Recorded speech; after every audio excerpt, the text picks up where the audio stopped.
Kurang beberapa hari lagi kita akan meninggalkan 2024 dan kita akan memasuki tahun 2025. Betul ya? Kita akan memasuki tahun yang baru, kita memasuki hari yang baru, dan tentunya semua orang selalu berkata tahun yang baru, berkat yang baru. Nah, gitu kan? Karena semuanya berkat selalu amin gitu. Semakin baik, amin, haleluya, amin gitu ya. Nah, tapi saudara perlu dalam kehidupan kita itu, kita punya filosofi. Ya filosofi, apalagi ini? Filosofi hidup. Jadi filosofi itu adalah pemikiran yang membantu kita untuk memahami tujuan. Ya, atau makna dan nilai-nilai yang membimbing perjalanan kita. Jadi punya makna, punya tujuan, bahkan punya nilai-nilai yang itu akan membimbing perjalanan hidup kita. Dari tahun ke tahun, seperti firman Tuhan katakan, dari satu kemuliaan kepada kemuliaan yang lain. Saudara gak akan pernah mengalami itu kalau saudara tidak pernah belajar. Tidak pernah berusaha untuk mengevaluasi. Ya, jadi baiklah tahun ini kita mengevaluasi. Apa yang sudah kita lakukan di tahun ini, apa yang akan kita lakukan di tahun depan, dan bahkan saudara harus berani bertanya kepada diri saudara sendiri. Kalau hari ini ya, saudara ada di tempat ini, saudara duduk di gereja ini, saudara melayani di tempat ini. Why? Kenapa? Itu perlu saudara. Saudara harus terus merevisi motivasi dan tujuan daripada perjalanan iman kita kepada Tuhan. Saudara gak bisa, ya aku ada di sini Pak karena ada yang ngajak ke sini. Itu bukan motivasi yang Tuhan mau sebetulnya. Ya aku ada di sini Pak karena aku jualan di sini. Lebih parah lagi. Ya kan? Ya aku di sini Pak karena papaku pelayanan di sini. Ya itu motivasi-motivasi yang Tuhan gak mau sebetulnya. Tapi biarlah kita punya filosofi. Kenapa? Karena semakin kita jelas tujuan kita ada di tempat ini, maka kita semakin berakar dan semakin kuat. Dan kita tidak akan gampang terombang-ambing, gampang bimbang dengan keadaan hari ini. Kenapa? Karena Yesus pernah berkata, once dia pernah ngomong begini, tanda daripada akhir zaman, yaitu munculnya nabi-nabi palsu, tampilnya pengajar-pengajar sesat. Itu akan dimulai sebagai tanda pada waktu kapan? Pada waktu hari kedatangan Tuhan sudah semakin dekat. Makanya kita harus semakin belajar. Saudara gak bisa cuman baca Alkitab, kan ada yang sering ya kita dengar ya. Ya kalau Anda gak ngerti baca Alkitab, baca aja. Nanti lama-lama akan mengerti. Maksudnya itu adalah ketekunan kita akan menghasilkan pengertian, menghasilkan pengetahuan. Tapi ada langkah yang harus Anda ambil. Yaitu membaca firman tadi. Nah, ketika saudara baru kenal Yesus, saudara boleh lakukan itu. Tetapi ketika saudara sudah bertahun-tahun ikut Yesus, saudara harus memahami dan mengerti apa yang Yesus kehendaki di dalam firman-Nya, dalam hidup kita. Caranya bagaimana? Alkitab pernah berkata, pada akhir zaman, nanti pengetahuan itu akan bertambah-tambah. Saudara akan semakin pintar di dalam saudara mengetahui kehendak Tuhan dan rencana Tuhan dalam hidupmu. Lewat apa? Lewat pengetahuan. Lewat apa yang kau pelajari. Jadi dengan kata lain, kalau saudara gak belajar, saudara gak pernah mau mengerti apa yang Tuhan mau kerjakan dalam hidupmu, maka saudara akan ketinggalan. Saudara akan menjadi orang yang ikut-ikutan. Mana yang lagi rame, ikut ke sana. Mana yang lagi hype, ya Anda ikut-ikut ke sana. Trennya apa? Yang viral apa? Yang lagi ngetren apa? Yang lagi musim apa? Saudara ikut-ikutan ke sana. Dan pada waktunya ketika hari Tuhan itu datang, saudara tidak kedapatan dalam keadaan yang baik-baik saja.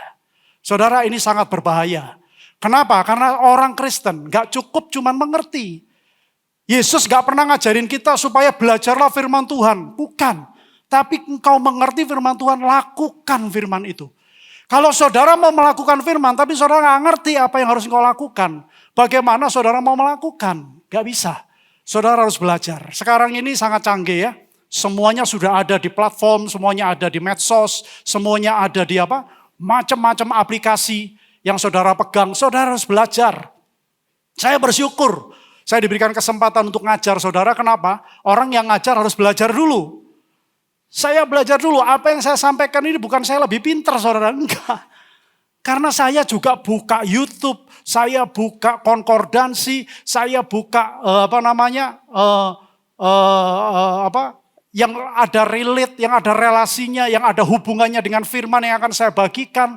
Jadi enggak sembarangan kita bisa menyampaikan firman itu karena kita belajar. Dan sumbernya jelas. Saudara harus lakukan itu juga. Amin. Berapa saudara mau belajar? Amin. Saudara jangan, ini akhir zaman. Sudah saatnya saudara harus rise up, harus bangkit, harus betul-betul mengerti dan memahami firman Tuhan. Oke? Baik, nah kita belajar tema masih Kingdom Calling, kita masih ada di di tema yang sama. Saya beri judul, sharing saya pagi hari ini adalah Make His Path Straight. Ya, supaya saudara ingat sebetulnya. Judul itu kan membuat kita selalu ingat gitu. Apa yang saudara dapat hari ini. Make his path straight itu artinya luruskanlah jalan bagi dia. Luruskanlah jalan. Dan ini kita semua tahu adalah perkataan daripada salah satu nabi yang kata Yesus adalah nabi terbesar. Berapa ya saudara tahu nabi terakhir di perjanjian lama? Siapa nabi terakhir di perjanjian lama? Ayo yang bisa nanti pulang dapat lemper. Lemper di depan. Nabi terakhir di perjanjian lama. Ayo, gak apa-apa salah gak ngurangi keselamatan. Ayo. Siapa? Nah, yang ingat perpuluhan itu pasti itu. Maleaki, saudara. Yang perpuluhan itu, Maleaki. Ya memang nabi terakhir adalah Maleaki. Setelah nabi terakhir itu, Tuhan tidak berbicara selama 400 tahun kepada bangsa Israel.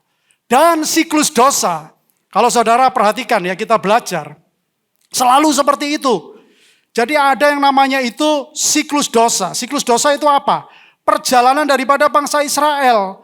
Jadi mereka itu selalu begini polanya. Selalu ada yang namanya pemurtatan. Setelah mereka murtad, mereka ditindas. Saudara. Mengalami yang namanya penindasan. Di dalam penindasan itu muncul yang namanya perintihan. Jadi mereka berseru-seru kepada Tuhan, baru Tuhan memberikan apa? Pembebasan. Nah ini siklus dosa. Saudara mesti ngerti. Karena bangsa Israel itu adalah perjalanan kita sebetulnya orang Kristen. Berapa banyak mereka jatuh bangun sampai Tuhan berikan hakim-hakim, berikan nabi-nabi 7 kali saudara. Makanya gak heran Yesus bilang, kalau kamu mau mengampuni 7 kali 7 kali. Ternyata angka 7 itu ada maksudnya. Dia tahu bahwa manusia itu gak akan pernah bisa menyelamatkan dirinya sendiri. Manusia tidak akan pernah bisa berbuat baik karena kekuatannya sendiri. Makanya Yesus datang, dia lahir supaya saudara dan saya mampu melakukan apa yang Yesus lakukan. Tanpa Yesus kita tidak bisa melakukan. Kalau saudara bisa mengampuni orang lain, saudara bisa mengasihi orang lain, itu bukan Anda, bukan saya. Tapi Yesus yang ada di dalam saya. Kenapa bisa begitu? Karena itu janjinya. Makanya angka 7 itu penting. Ya karena sempurna. Nah hari ini kita belajar tentang satu sosok yang Tuhan katakan dia adalah nabi lebih besar daripada Maleaki. Siapa itu? Nah ini saudara. Oke kita buka ya. Mulai. Jadi di Matius pasal yang ketiga, ayat yang pertama sampai yang ke-17, saudara sabar, saya bacakan. Pada waktu itu tampillah Yohanes, siapa? Pembaptis. Namanya pembaptis, karena apa? Kerjaannya baptis. Saudara. Ya karena dia sering bahkan pada waktu itu, nama Yohanes, nama Matius, Sakeus, yang nama-nama kayak begitu itu banyak. Jadi makanya dikasih sesuai dengan karirnya, sesuai dengan pekerjaannya. Gitu Yohanes pembaptis. Kalau sekarang Yohanes koordinator Asyur gitu ya. Nah, jadi ada embel-embelnya di belakang itu menunjukkan identitasnya gitu. Kalau ini Yohanes yang sering utang aja di gereja, Yohanes tukang utang gitu ya.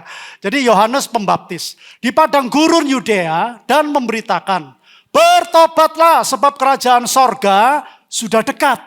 Sesungguhnya dialah yang dimaksudkan Nabi Yesaya ketika ia berkata ada suara orang yang berseru-seru di padang gurun. Persiapkanlah jalan untuk Tuhan. Luruskanlah jalan baginya. Yohanes memakai jubah bulu onta dan ikat pinggang kulit. Dan makanannya belalang dan madu hutan.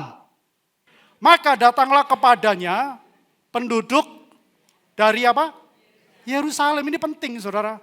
Dari seluruh Yudea dan dari seluruh daerah sekitar apa? Yordan. Lalu sambil mengaku dosanya mereka dibaptis oleh Yohanes di sungai Yordan. Tetapi waktu ia melihat banyak orang Farisi dan orang Saduki datang untuk dibaptis, berkatalah ia kepada mereka. Ini gak enak loh saudara. Dia bilang begini, hai kamu keturunan ular beludak. Ular beludak itu ular viper. Viper itu ular yang sangat beracun, berbahaya di padang gurun. Dan cirinya ular itu adalah dia menyerang dengan sembunyi-sembunyi. Dia gak berani hadap-hadapan dengan orang. Dia menyerang dengan sembunyi-sembunyi. Itu ular beludak. Dan itu disematkan kepada orang-orang Farisi dan Saduki. Siapakah yang mengatakan kepadamu bahwa kamu dapat melarikan diri dari murka yang akan datang? Jadi hasilkanlah buah yang sesuai dengan pertobatan. Dan janganlah mengira bahwa kamu dapat berkata dalam hatimu, Abraham adalah bapa kami. Karena aku berkata kepadamu, Allah dapat menjadikan anak-anak bagi Abraham dari batu-batu ini. Kapak sudah tersedia pada akar pohon dan setiap pohon yang tidak menghasilkan buah yang baik pasti ditebang dan dibuang ke dalam api. Aku membaptis kamu dengan air sebagai tanda pertobatan. Garis bawah itu, Yohanes datang membaptis sebagai tanda pertobatan. Tetapi ia yang datang kemudian, dia menunjuk kepada Yesus sang Mesias itu. Daripadaku lebih berkuasa daripadaku. Dan aku tidak layak melepaskan kasutnya. Ia akan membaptiskan kamu dengan Roh Kudus dan dengan api. Alat penampi sudah di tangannya. Ia akan membersihkan tempat pengirikannya dan mengumpulkan gandumnya ke dalam lumbung. Tetapi debu jerami itu akan dibakarnya dalam api yang tidak terpadamkan. Debu dan jerami itu adalah orang-orang yang tidak bertobat. Orang-orang yang tidak mau mengenal kasih karunia Tuhan. Dikatakan dibakar di dalam api yang tidak terpadamkan. Lalu Yesus dibaptis oleh Yohanes. Ayat yang ke-13. Maka datanglah Yesus dari Galilea ke Yordan. Saudara perhatikan, Yohanes Pembaptis, dia membaptis di Yudea. Kalau Yesus datang dari Galilea. Saya pelajari Yudea ke Galilea. Itu 170 kilometer. Saudara. Jadi Yesus dengan ketaatannya dia membayar harganya, dia mendatangi Yohanes Pembaptis. Sekalipun dia tahu bahwa dia adalah Tuhan, dia mendatangi Yohanes Pembaptis. Supaya kehendak Bapa terjadi dalam hidupnya. Berapa banyak dari kita hari ini, kita ke gereja aja baru kena hujan. Saudara sudah gak mau datang ke gereja. Belum badai loh saudara. Karena apa? Dalam kehidupan kita selalu akan ada badai, benar gak? Badai akan datang, bukan hujan, saudara. Hujan itu paling ringan. Yang paling berbahaya itu badai. Ya, tadi pagi saya tegur jemaat Tuhan. Kenapa? Karena biasanya 100 lebih. Tadi pagi nggak sampai separuh, saudara. Gara-gara dingin dan hujan. Hati-hati loh. Nanti kalau sudah ada badai, saudara nggak akan ke gereja lagi. Kenapa? Yesus itu nggak pernah menghilangkan badai dalam hidupmu. Yesus itu membiarkan badai, mengizinkan badai ada dalam hidupmu. Yang at the end, ujungnya dia mau menunjukkan bahwa dia juga ada di dalam badai itu bersama-sama dengan kita. Dan badai itu dia redakan. Ya, jadi maka datanglah Yesus dari Galilea ke Yordan. Dia bayar harganya itu kepada Yohanes untuk dibaptis. Tetapi Yohanes mencegah dia katanya, akulah yang perlu dibaptis olehmu. Dan engkau yang datang kepadaku. Lalu Yesus menjawab katanya kepadanya, biarlah hal itu terjadi karena demikianlah sepatutnya kita menggenapkan seluruh kehendak Allah. Dan Yohanes pun menurutinya. Ya, Yohanes taat, Yohanes patuh. Sesudah dibaptis, Yesus segera keluar dari air dan pada waktu itu juga langit terbuka dan ia melihat Roh Allah seperti burung merpati turun ke atasnya. Ya, jadi seperti burung merpati, saudara. Bukan waktu Yesus dibaptis lalu tiba-tiba ada burung merpati mencolok gitu di kepalanya. Enggak, seperti burung merpati. Jadi penglihatannya itu seperti ya burung merpati. Lalu terdengarlah suara dari sorga yang mengatakan, inilah anak yang kukasihi, kepadanyalah aku berkenan. Ya, dari pembacaan ini kita belajar dengan salah satu tokoh, yaitu Yohanes Pembaptis. Nah, saudara, arti nama dari Yohanes, ya itu artinya adalah YHWH, Yahweh memberi anugerah. Yahweh memberi kasih karunia. Itu arti daripada kata Yohanes. Dari nama Yohanes. Jadi berbahagialah orang yang bernama Yohanes. Karena diberikan anugerah dan kasih karunia. Dan Yohanes ini adalah anak dari Imam Sakaria dan Elisabet. Mereka adalah keturunan Harun. Imam yang selalu bertugas di bait Allah. Yang tinggal di Yudea. Tinggalnya di Yudea, tapi setiap hari-hari raya besar mereka akan datang ke Yerusalem. Karena tugasnya papa mamanya Yohanes ini adalah menjadi imam di dalam bait Allah. Itu setiap tahun seperti itu. Jadi Elisabet adalah saudara Maria. Masih ada saudara, kalau di literasinya itu sepupu gitu. Mungkin Elisabet itu tantenya Maria. Gitu. Karena dikatakan Elisabet dan Sakaria ketika mereka punya Yohanes Pembaptis itu usianya sudah tua, saudara. Ya sudah umur. Nah pertanyaannya kok bisa Yohanes Pembaptis itu tinggal di padang gurun? Ya, banyak arkeolog, banyak penulis sejarah, ya itu mereka memperkirakan ketika papa mamanya Yohanes ini sudah nggak ada, maka Yohanes ini bergabung dengan kumpulan dan kaum kelompok yang namanya kelompok Eseni. Jadi pada waktu itu ada 5 kelompok yang sangat berpengaruh di bait Allah dan urusannya dengan urusan-urusan agamawi bangsa Israel, yaitu orang Herodian, lalu ada Zelot, lalu ada Farisi, lalu ada Saduki, dan yang terakhir adalah Eseni. Ya, Yohanes Pembaptis bukan orang Eseni, tapi cara-caranya dia hidup di padang gurun, itu banyak belajar dari orang-orang Eseni. Dan orang-orang Eseni ini adalah orang-orang yang memisahkan diri dari bait Allah, karena mereka melihat orang-orang yang ada di bait Allah, mereka adalah orang-orang yang korup, orang-orang yang mata duitan. Mereka gak lagi memperhatikan apa yang Tuhan mau dalam kehidupan mereka. Dan orang-orang Eseni ini merasa mereka lebih kudus. Mereka lebih murni. Maka mereka memisahkan diri dan tinggal di padang gurun. Ya, dan itulah kaum daripada Eseni. Dan Yohanes tinggal di padang gurun sebelum dia melayani. Dalam terjemahan yang lain padang gurun ini dikatakan di versi yang mudah dibaca kalau saudara nanti pelajari. Itu di tempat di mana manusia saja tidak mau tinggal, saudara. Dan itu yang Yohanes kerjakan dan lakukan. Dia tahu panggilannya. Sampai pada waktunya tiba, maka dia tampil di depan publik. Kita pun begitu. Seringkali sebelum kita tampil, Tuhan akan bawa kita ke padang gurun. Kita akan dididik dulu di situ. Kita akan dibuat benar-benar kita berserah kepada Tuhan. Baru kita diberikan kesempatan untuk tampil di khalayak umum. Sama seperti Yohanes Pembaptis. Nah kalau hari ini kan enggak, banyak orang kepingin cepat-cepat tampil. Gitu. Cepat-cepat kepingin expose, kepingin cepat-cepat pelayanan, kepingin cepat-cepat dilihat orang. Padahal sebenarnya lebih berharga dilihat Tuhan daripada dilihat orang. Seringkali orang senang dilihat orang, tapi enggak suka dilihat Tuhan. Saudara hati-hati, nanti kejebak nanti ya.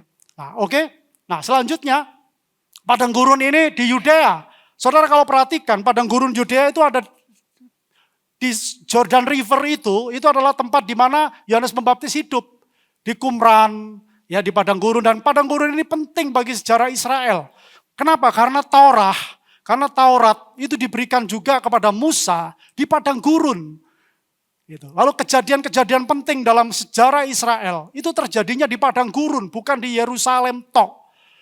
Gitu. Jadi tempat Yerusalem adalah tempat mereka beribadah. Taurat diberikan di padang gurun.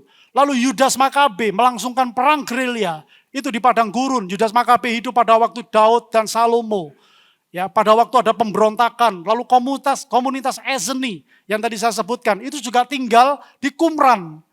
Ya, saya pernah ke sana. Qumran itu adalah tempat di mana ditemukan perkamen-perkamen, surat-surat yang ditulis dalam bahasa kuno Ibrani, ya, aslinya dari kitab Taurat, itu semua ada ditemukan di Qumran.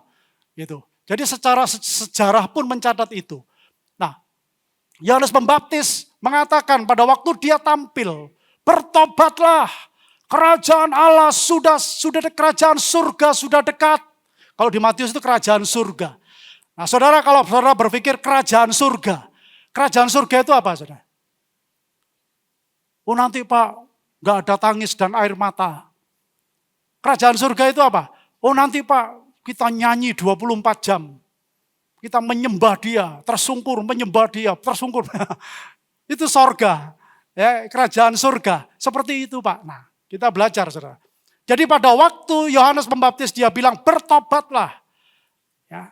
Lalu saya bagi menjadi 3, ada poin. Di dalam Matius pasal 3 ayat 1 sampai 17 ini, yaitu pertobatan. Lalu yang kedua meluruskan jalan bagi Tuhan. Lalu yang ketiga adalah menghasilkan buah sesuai dengan pertobatan kita. Ini poin penting yang harus kita belajar, harus kita mengerti sebagai gereja. Ya, kenapa? Karena inilah yang Tuhan mau sebetulnya lewat pembacaan kita hari ini. Nah, saudara, pertobatan itu apa? Kalau dulu saya ketemu ya, saudara-saudara saya yang lebih rajin ibadah, bahkan kakak saya itu kan hari ini beliau adalah hamba Tuhan yang luar biasa dipakai Tuhan di Surabaya. Setiap kali ketemu saya, selalu dia bilang, kamu itu harus bertobat. Gitu. Rambut saya kan panjang gini, saudara. Gitu ya. Jadi kalau lihat orang itu kordennya harus dibuka dulu. Gitu. Siapa ini? Set, gitu. Jadi kalau ketemu orang selalu orang-orang yang rajin ibadah, yang rajin pelayanan, hei, kamu itu harus bertobat. Saya itu mikir begini, loh, bertobat dari apa? Wong saya gak pernah ganggu orang, saya nggak pernah bunuh orang, saya nggak pernah ngapa-ngapain, kan gitu ya. Nah, pertobatan itu kayak begitu. Nah, ternyata pertobatan itu ini, saudara. Jadi pertobatan itu metanoia. Meta itu melampaui, noeo itu artinya pemikiran atau pikiran.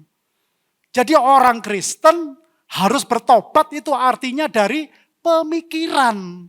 Dimulai dari pemikiran kita. Kita jadi orang Kristen sudah terlalu lama, saudara. Kita ini ada di dalam penjara yang namanya pemikiran kita sendiri, pemikiran yang dibentuk oleh lingkungan kita, pemikiran yang dibangun oleh keluarga kita. Sehingga sulit kita itu bisa mengerti apa rencana Tuhan dalam hidup kita. Nah, pertobatan itu artinya kesediaan hati kita untuk mengubah pikiran kita yang tidak sesuai dengan pikiran Allah. Itulah pertobatan. Jadi bukan dengan pikiran kita sendiri.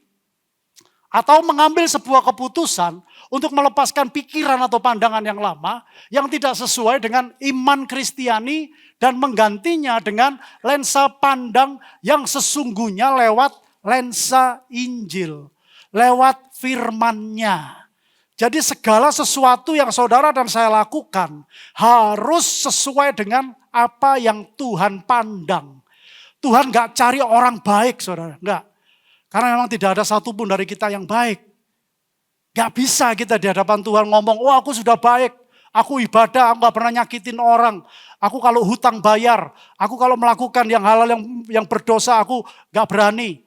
Tapi saudara, perbuatan baik kita di tangan Tuhan itu seperti kain yang kotor. Kenapa? Karena hati kita ini licik. Kalau kita berbuat baik selalu ada motivasinya. Ada maunya. Jadi enggak ada. Makanya Yesus ketika ketemu dengan anak muda yang kaya itu, masih ingat kan? Bapak yang baik, Tuhan yang baik. Loh, kamu kok ngomong saya baik? Loh, Yesus aja dia bilang, loh aku ini enggak baik loh. Secara manusia 100% dia bilang, aku ini enggak baik. Secara manusia. Dia aja rendah hati dan mengakui. Lah kalau kita merasa baik, dari mana? Enggak bisa. Makanya perlu metanoia sesuai dengan lensa Injil. Nah, pertobatan yang sejati itu mengakui dosa terhadap Allah. Bukan karena kita ini mengalami kerusakan dalam hidup, lalu kita ini terkungkung dan kita ini merasa berdosa. Bukan, tapi keterpisahan kita dengan Allah itu membuat hidup kita ini menderita sebetulnya. Semua manusia sudah kehilangan kemuliaan Allah. Akibat dari apa? Dari dosa. Dosa yang sudah ada di dalam hidup kita. Jadi saudara harus mengerti, kalau dosa itu adalah apa? Dosa itu adalah terhadap Allah, terhadap Tuhan. Nah kalau ini ada dalam hidup kita, maka yang terjadi ini saudara. Gampang, pertobatan yang didasarkan pada rasa takut. Takut menderita tadi, takut susah, hidup susah, takut kehilangan profit, kehilangan cuan. Lalu saudara merasa tertuduh, wah aku belum bikin mesbah ini pagi ini, makanya kok aku gak deal-deal. Saudara sudah ada di dalam ini. Berdasarkan pada rasa takut yang membuat kita apa? Membenci diri sendiri. Ya. Dan pertobatan yang bagaimana? Pertobatan yang didasarkan pada sukacita, itu yang membuat kita membenci dosa. Jadi orang bertobat itu bukan karena dia merasa melakukan ini, melakukan itu, lalu aku harus bertobat. Jangan saudara. Tapi sukacita yang dari Tuhan, kasih karunia yang dari Tuhan itu menyadarkan kita bahwa kita ini senantiasa harus terus bertobat di hadapan Tuhan. Bahwa apa yang kita katakan, yang kita lakukan, yang kita pikirkan, yang kita kehendaki, seringkali melenceng dari apa yang Tuhan maui. Jadi kita perlu bisa membedakan antara pertobatan yang didorong oleh rasa takut akan hukuman, dan pertobatan yang lahir dari kasih ya toh, dan sukacita di dalam Allah. Jadi bertobat itu benar-benar sukarela gitu loh saudara. Jadi bukan karena disuruh, bukan karena pendetanya, bukan karena orang tuanya, bukan karena saudaranya ngomong begini, ngomong begitu. Kamu berhenti loh yang merokok. Karena merokok itu kamu nanti masuk neraka loh. Kenapa? Karena di sorga gak ada korek. Yang ada itu api, yang ada di neraka. Nah saudara lalu ketakutan. Saudara ketakutan masuk neraka.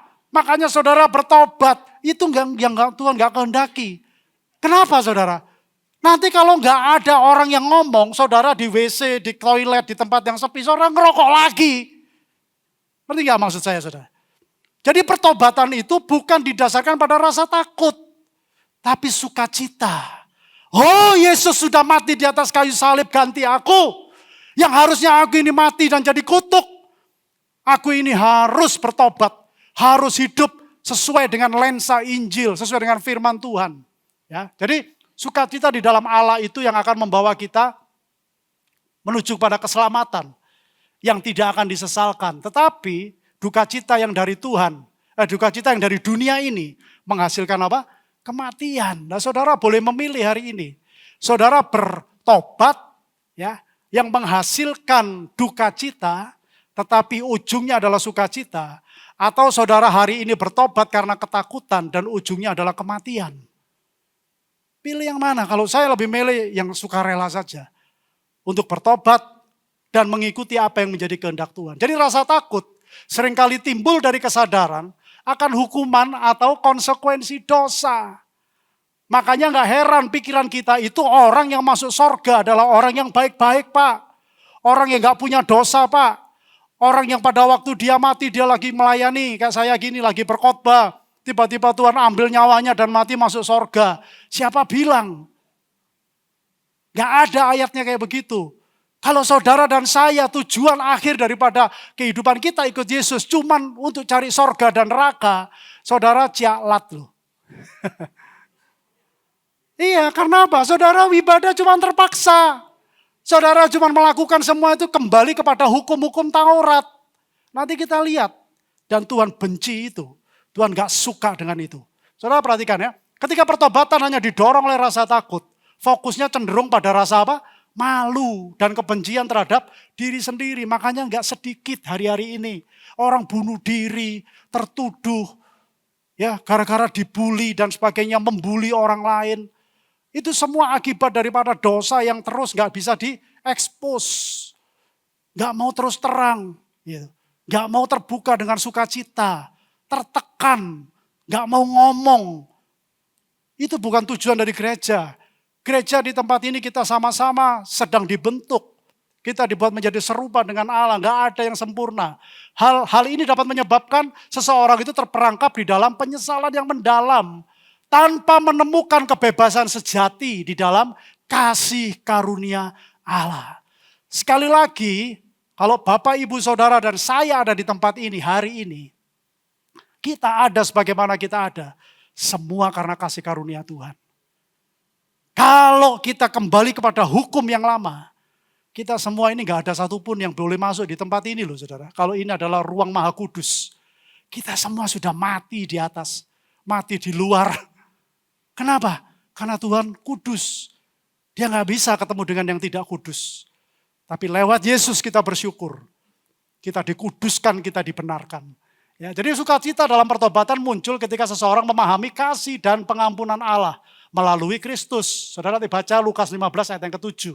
Pertobatan yang didasarkan pada sukacita melibatkan kesadaran bahwa dosa memisahkan kita dari hubungan yang indah dengan Allah. Jadi akibat dari dosa itu membuat saudara dan saya terpisah dengan hadirat Allah. Itu. Kita menjadi jauh, makanya tadi lagu tadi bagus banget ya. Ku terhubung denganmu. Jadi kita harus selalu minta pertobatan. Lewat kasih karunia kita bisa menghubungkan, yang menghubungkan kita kembali dengan Tuhan. Kita terhubung kembali dengan Tuhan. Jadi sukacita inilah yang membawa kebencian terhadap dosa. Bukan terhadap diri sendiri karena dosa merusak hubungan dengan Allah yang penuh kasih. Ya karena nature-nya kita adalah dosa. Seringkali kita ini mau berbuat baik, tapi dosa itu selalu mengajak kita untuk terus lakukan dosa. Orang yang nature-nya itu adalah gampang banget baper gitu ya. Baperan gitu. Itu memang gak gampang sih. Tapi saudara harus lihat dengan lensa Injil. Kalau saudara baper itu, sebenarnya gini sih. Kalau di gereja, memang ada beberapa orang bilang begini. Gak apa-apa, orang baperan itu gak apa-apa. Memang Tuhan pakai mereka untuk membentuk kita. Nah kalau saudara renungkan, saudara pikir aja ya. Seandainya Tuhan itu analoginya adalah kita ini mau dibawa ke pesta. Lalu kita ini adalah sepatunya yang akan dibawa. Lalu orang-orang yang baperan itu adalah sikatnya. Dan sikat itu selalu gak pernah bisa dibawa ke tempat pesta. Saudara mau milih yang mana? Mau jadi sikat? Saya gak mau. Saya gak mau, saya mau jadi sepatunya yang terus disikat. Jadi kalau ada orang yang ngomong gak apa-apa perlu kayak begitu. Itu bukan memotivasi saudara supaya terus jadi orang baperan. Bukan. Lalu saudara ngomong lagi, ya udah aku dipakai Tuhan untuk jadi orang yang baperan. Untuk memproses dia. Supaya dia menjadi serupa dengan Kristus. Lah kamu serupa dengan siapa? Ya kan? Gak bisa begitu saudara. Makanya saudara jangan baperan. Kita semuanya ini diproses. Kita semua ini gak sempurna memang.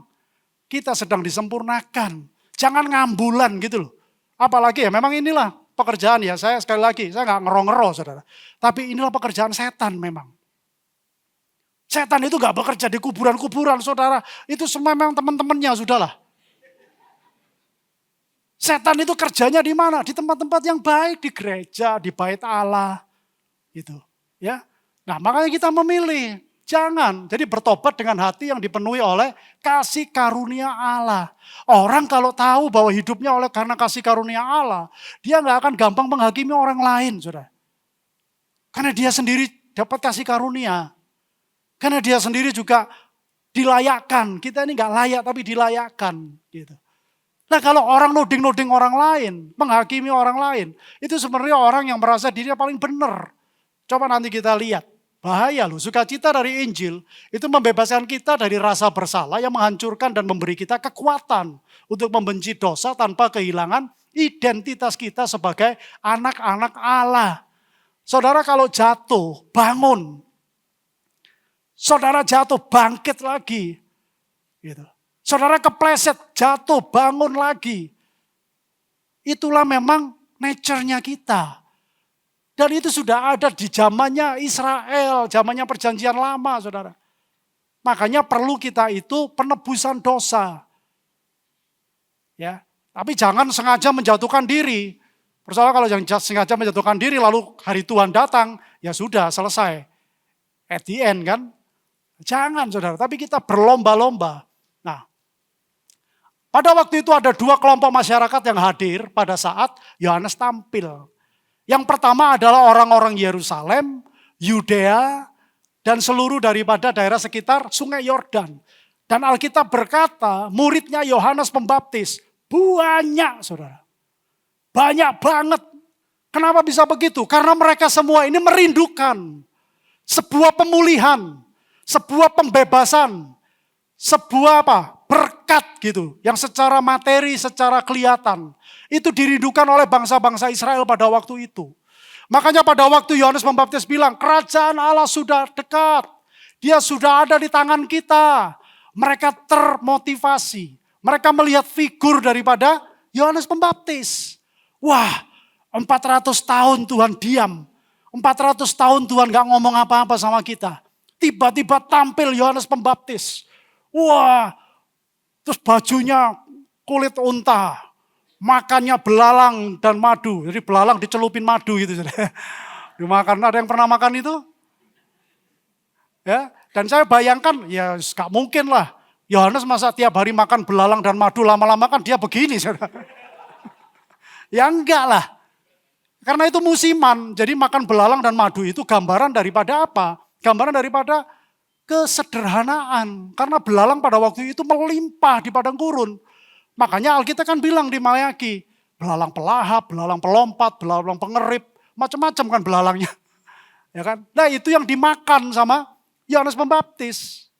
Gitu. Nah, pada waktu dia tampil, orang-orang Israel ini kagum. Dia lihat sosok. Hah? Ini yang bisa membebaskan aku ini. Saudara perhatikan. Yesus once pernah ngomong, sekali dia pernah berkata, di akhir zaman nanti akan timbul, akan muncul nabi-nabi palsu. Akan muncul pengajar-pengajar sesat, kata dia. Nah saudara, pada waktu itu memang Yohanes gak sesat. Tapi apa yang diterima pengertian tentang kerajaan sorga, seperti yang Yohanes bilang, itu berbeda dengan apa yang ada di dalam pikiran orang-orang Israel pada waktu itu. Mereka ini mengharapkan dan kepingin sekali kerajaan mesianik itu mulai berdiri kembali. Kerajaan mesianik itu apa? Kerajaan zamannya Salomo dan Daud memerintah. Itu bangsa Israel kan gemah ripalo jinawi gitu loh saudara. Mereka makmur. Gitu. Jadi mereka fokusnya, pikirannya kerajaan surga itu apa? Materi. Kerajaan surga itu apa? Hidup enak, hidup nyaman. Padahal Yohanes Pembaptis gak begitu. Maksud dia itu bertobatlah.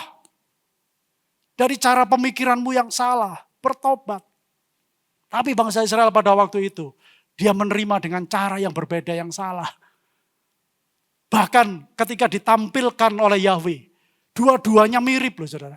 Yesus dan Yohanes, mereka gak bisa membedakan. Dan mereka menolak dua-duanya sebetulnya. Ini mengerikan sekali. Jadi jangan lihat profil hari-hari ini. Gereja yang ramai di mana? Wah, berduyun-duyun ke sana. Wah, pujian penyembahannya luar biasa loh, merinding-merinding aku sampai merinding, genteng-genteng logor semua. Saudara ke sana. Jadi apa sih? Yesus itu gak perlu kayak begitu, saudara. Pujian penyembahannya lebih asik loh Pak, lebih kayak merasuk jiwa saya, gendeng saudara itu namanya. Sampai kerasukan dengan lagu. Loh, gak boleh begitu, kita harus berubah oleh firman. Bukan berubah dengan atraksi-atraksi di dalam gereja. Benar kita perlu penyembahan, pujian penyembahan itu untuk membawa jiwa kita ini loh, supaya fokus sama Tuhan. Tapi itu bukan esensi, itu bukan yang terutama. Tapi berapa banyak dari kita orang Kristen sudah ikut Yesus puluhan tahun. Tapi cara berpikirnya masih aja tetap sama, gak berubah-berubah. Nah hari ini kita ayo sama-sama bertobat. Lalu yang kedua, orang-orang Farisi dan kaum Saduki. Nah siapa mereka? Siapa Farisi itu? Seringkali orang-orang Kristen, kita ini selalu kan terframing dalam pikiran kita. Oh Farisi itu orang jahat Pak. Farisi dan Saduki itu yang menyalibkan Yesus. Mereka lah itu provokatornya, bla bla bla dan sebagainya. Nah, saudara kalau saudara pelajari, orang-orang Farisi itu mereka adalah orang-orang ahli kitab. Mereka itu yang belajar firman. Mereka itu detail saudara. Dan mereka adalah orang-orang yang fasih di dalam mereka menyampaikan Taurat. Mereka khotbah itu hebat. Ya kalau hari ini kayak hamba-hamba Tuhan gitu ya, kayak pendeta-pendeta yang pinter khotbah gitu loh saudara. Terus detail sekali. Kalau ada kesalahan mereka tahu, titik, koma, tanda seru. Mereka sangat ngerti, itu orang Farisi. Dan orang Farisi ini, arti daripada Farisi, udah bisa ya? Nah ini, arti daripada Farisi itu terpisah. Ya kalau hari ini kita kan bilang kan, ya kita ini harus dipisahkan dari dunia ini. Kita ini dipilih harus terpisah dari dunia ini. Itulah orang Farisi, saudara. Itu sebetulnya prinsip daripada Farisi. Gitu. Sudah ada di zaman dulu. Jadi Farisi ini bukan jahat. Mereka adalah orang-orang yang pinter, orang-orang yang pemerhati daripada firman Tuhan. Dan mereka belajar. Dan mereka punya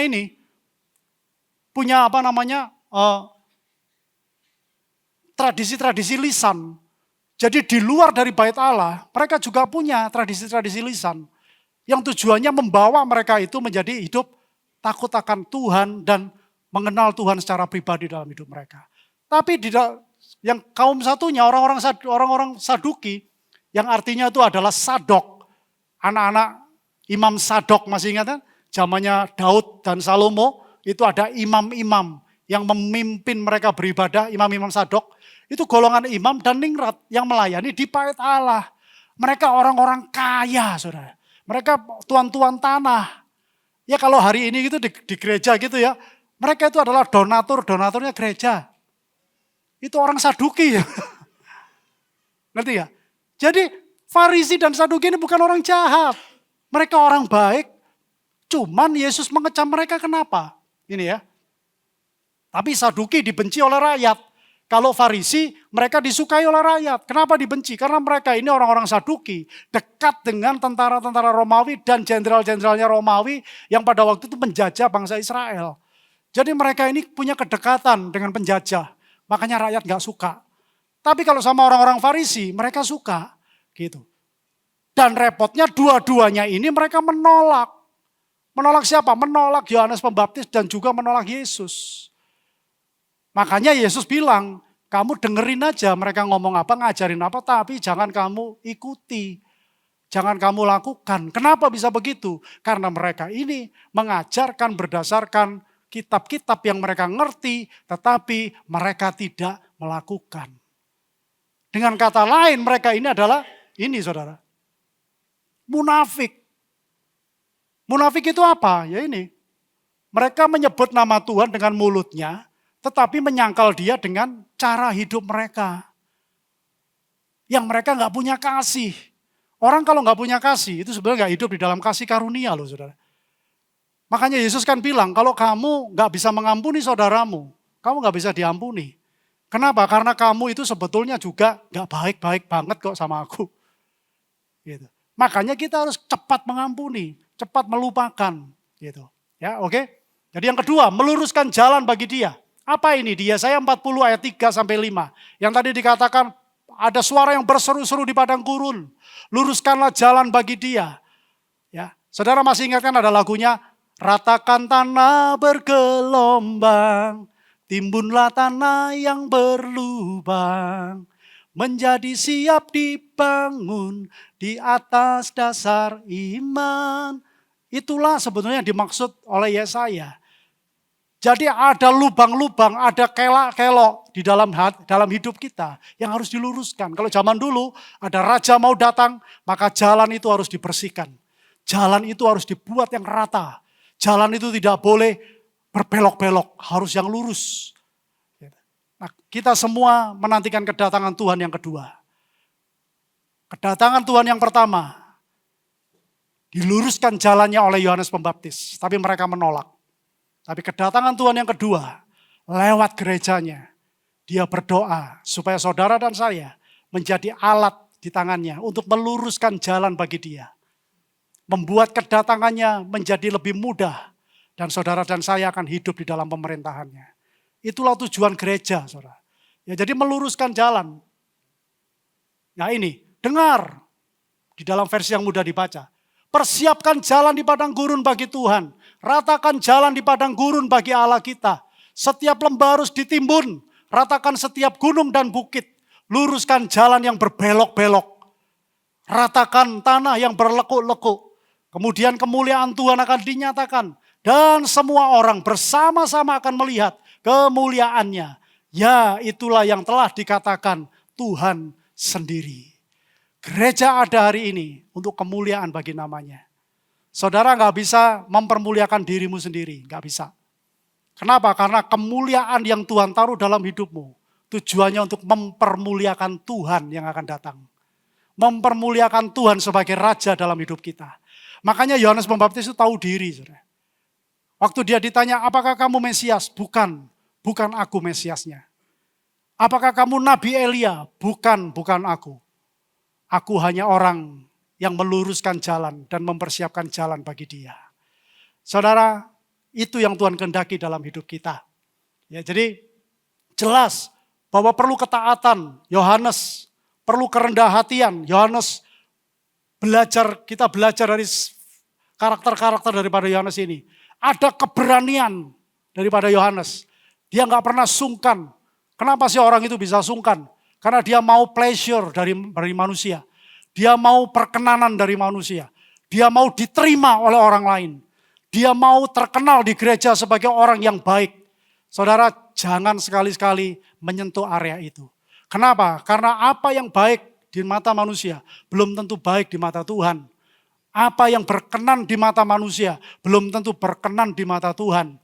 Makanya lebih baik kita harus baik kepada Tuhan saja. Otomatis kelakuan kita akan baik kepada sesama. Kalau kita baik kepada sesama, belum tentu kita berkenan dan baik kepada Tuhan, belum tentu.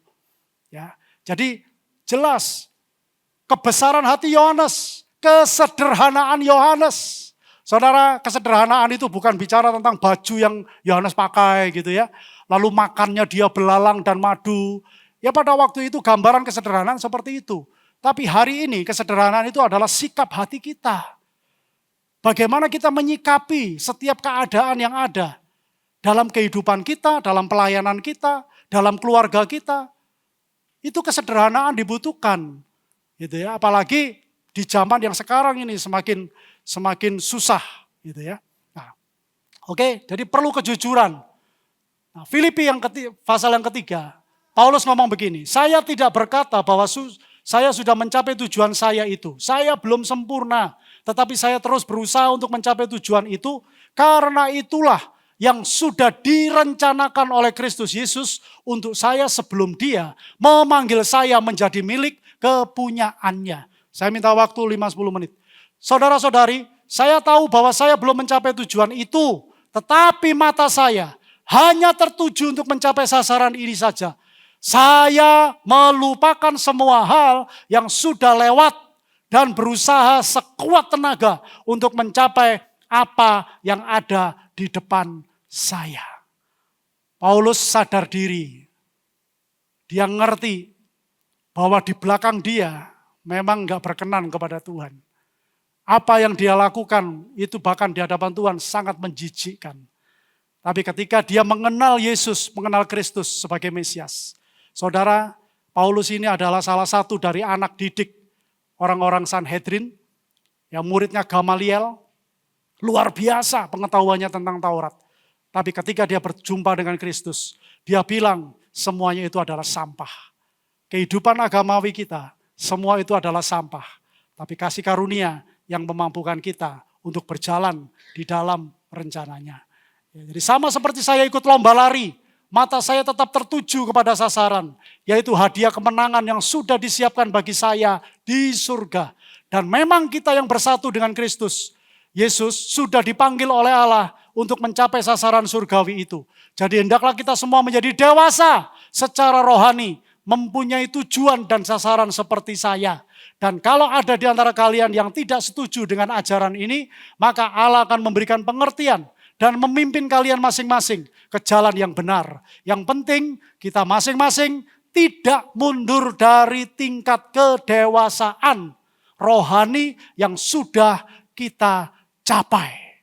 Jadi tujuan saudara dan saya di tempat ini bukan memang jadi sempurna, tapi kita menjadi dewasa. Sebab orang yang dewasa yang mengerti rencana dan kehendak Tuhan. Ya, ini saya skip. Yang terakhir, menghasilkan buah yang sesuai pertobatan. Jadi tunjukkanlah lewat perbuatanmu bahwa kamu sungguh-sungguh sudah bertobat. Artinya apa? Pertobatan itu bukan diperkatakan, saudara. Ya.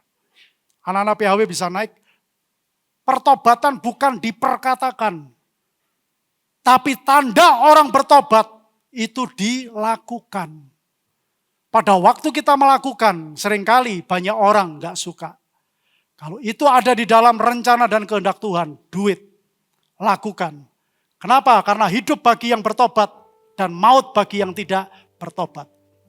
Pertobatan sejati adalah perubahan dari dalam hati yang membawa perubahan perilaku yang tampak. Ya. Jadi saudara ngomong bertobat harus ditampakkan, ditampilkan dengan kelakuanmu. Jangan sedikit-sedikit baper, sedikit-sedikit gak suka, sedikit-sedikit pindah, sedikit-sedikit kabur. Endingnya nanti lama-lama saudara, sedikit-sedikit gak Yesus-Yesusan. Loh saudara, kasih karunia dari Tuhan itu cukup membuat kita seharusnya ya, kita hidup di bumi seperti di sorga, itu terjadi dalam hidup kita. Kenapa tidak bisa terjadi? Karena pola pikir kita yang salah, cara berpikir kita yang keliru, sehingga Tuhan tidak bisa membawa kita ke tempat di mana Dia mau kita berada. Saudara perhatikan ini, perilaku yang benar adalah bukti nyata seseorang bertobat dan menjadi anggota kerajaan sorga.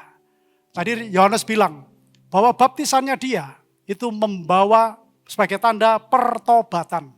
Tetapi baptisan Yesus membawa kita hidup di dalam hidup yang berbuah. Bagaimana implikasinya? Ini saudara, tinggallah di dalam aku dan aku di dalam kamu. Sama seperti ranting tidak dapat berbuah dari dirinya sendiri kalau ia tidak tinggal pada pokok anggur. Demikian juga kamu tidak bisa berbuah jikalau kamu tidak tinggal di dalam aku. Cara supaya saudara berbuah bukan dengan aktivitas saudara, bukan dengan merasa kebaikan saudara, bukan dengan kesibukan saudara di gereja, bukan. Cara saudara berbuah adalah Anda dan saya tinggal di dalam Dia. Tinggal di dalam firman-Nya. Dan kita mulai melangkah melakukan apa yang Dia mau kita lakukan. Maka kita akan dikatakan orang-orang yang tinggal di dalam kerajaan-Nya. Dan pada waktu Yohanes membaptis, sedang ada di dalam penjara. Dia mendengar tentang pekerjaan yang dilakukan oleh Mesias, oleh Kristus itu. Dan Yohanes mulai bimbang, saudara. Menyuruh beberapa orang muridnya untuk pergi kepada Yesus dan menanyakan, apakah Bapak ini utusan yang dijanjikan kedatangannya? Ataukah kita masih menunggu orang lain? Saudara lihat, Nabi yang besar, kata Yesus mengakuinya. Itu saja dia punya hati yang galau. Pada waktu dia ada di dalam tekanan dan penderitaan. Berapa banyak dari kita bilang Yesus adalah Tuhan. Dia adalah Rajaku. Tapi saudara pelayanan asal-asalan. Saudara melayani asal seperti apa yang kau mau kau layani. Saudara bertobat. Kenapa? Karena kalau itu terus yang terjadi dalam hidupmu, sebetulnya saudara tidak pernah melayani Tuhan yang sempurna dan berkuasa itu. Tapi saudara sedang melayani ketidaksempurnaanmu sendiri. Saudara, kalau itu yang terjadi, maka kemuliaan Tuhan tidak pernah dinyatakan dalam hidup kita. Saudara cuma round and round. Dari tahun ke tahun. Nanti lewat Natal lagi 2025. 2025, 2026. 2026, 2027. Saudara tetap sama, tidak berubah. Engkau cuma mengalami perputaran waktu. Tapi karaktermu tidak pernah menunjukkan seperti karakter Kristus. Kenapa bisa begitu? Karena saudara cuma sibuk melayani dirimu sendiri. Engkau tidak pernah bersandar kepada kasih karunia Tuhan. Dan melakukan yang terbaik bagi Tuhan. Mari bangkit berdiri bersama-sama saudara. Biarlah hari ini menjadi perenungan kita. Ya, bagaimana Yohanes membaptis sebagai tanda pertobatan. Tetapi Yesus kalau dia membaptis, dia katakan ketika aku membaptis kamu, kamu adalah milikku. Baptisan Yesus menunjukkan bahwa saudara dan saya adalah miliknya. Gak ada yang bisa merebut, merengkuh, atau menarik kita dari kasihnya. Gak ada saudara. Tapi justru seringkali kita yang lari dari kasih-Nya. Kita yang memungkiri kasih karunia-Nya. Kita merasa kita hebat. Kita merasa kita bisa kuat. Kita merasa kita bisa mampu. Dan kita merasa kita diterima oleh banyak orang. Saudara, kalau itu yang terjadi dalam hidup kita, saudara sedang ada di dalam trap.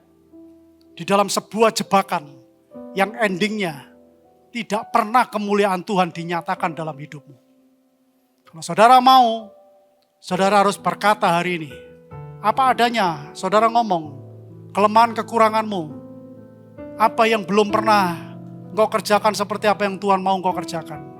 Saudara minta kasih karunia lebih lagi, anugerah lebih lagi, supaya engkau boleh melayani dan berkehendak seperti apa yang Dia mau. Saudara, sebelum kita makan dan minum anggur ini, mari kita renungkan sekali lagi bahwa Yesus ketika Dia menyerahkan hidupnya, ketika dengan sukacita, dengan sukarela Dia menyerahkan tubuhnya untuk disalibkan. Saudara pernah gak kebayang, saudara pernah gak berpikir bahwa ketika Dia mau berjalan ke atas kayu salib itu, matanya tertuju kepada kita, saudara. Hatinya itu tertuju pada saudara dan saya. Kalau Yesus gak mati di atas kayu salib, saudara dan saya masuk neraka, saudara. Kalau Yesus gak naik ke atas kayu salib dan Dia menyerahkan tubuhnya, hidup saudara dan saya tidak lebih baik daripada hidup Yohanes Pembaptis. Kita hidup di padang gurun yang bahkan manusia aja gak mau tinggal di sana. Mungkin hari ini saudara berkata, oh duitku banyak, aku bisa beli semua apa yang aku mau bisa beli. Tapi damai sejahtera dan sukacita dari Tuhan, saudara gak bisa beli itu. Dan itu hari ini dilimpahkan dalam hidupmu. Lewat persekutuan kita dengan tubuhnya. Lewat ketika kita menyadari, saudara. Saudara harus menyadari, sadari bahwa kita ini berdosa. Kita ini maaf ya brengsek, saudara. Kita ini semuanya adalah golongan orang-orang yang harusnya dihukum.